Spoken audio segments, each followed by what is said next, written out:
Myanmar में 30 जनवरी को सेना ने तख्ता पलट कर दिया था। सेना ने म्यांमार की चुनी हुई आंग सान सू की सरकार को सत्ता से बेदखल कर दिया था और आंग सान सू की समेत उनकी पार्टी के कई नेताओं को जेल में डाल दिया, जिसके बाद वहां की जनता लगातार सेना के खिलाफ प्रदर्शन कर रही है, जिसके कारण म्यांमार की सेना नागरिकों पर भारी बल प्रयोग कर रही है, जिसमें अब तक कई लोग अपनी जान गंवा चुके हैं। अब सेना के डर से म्यांमार से सटे भारत के राज्यों में वहां के नागरिक घुसपैठ कर रहे हैं, जिससे भारत की चिंता बढ़ गई है। सरकार ने इसको लेकर कई दिशा निर्देश जारी किए। तो क्या है पूरी खबर, देखिए इस रिपोर्ट में।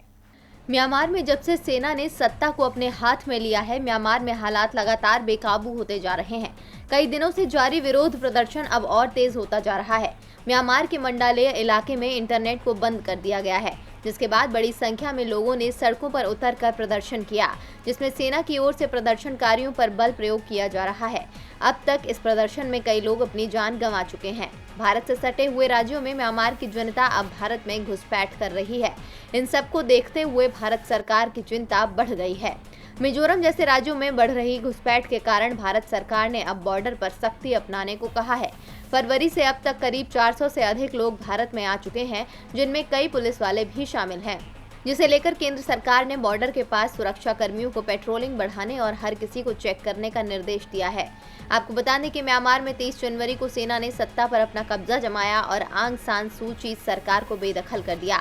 इतना ही नहीं, आंग सान सू की समेत कई नेताओं को जेल में डाल दिया गया है। तभी से ही म्यांमार में जनता सेना के खिलाफ विरोध प्रदर्शन कर रही है। इन विरोध प्रदर्शनों में अब तक 140 से अधिक लोगों ने अपनी जान गंवाई है।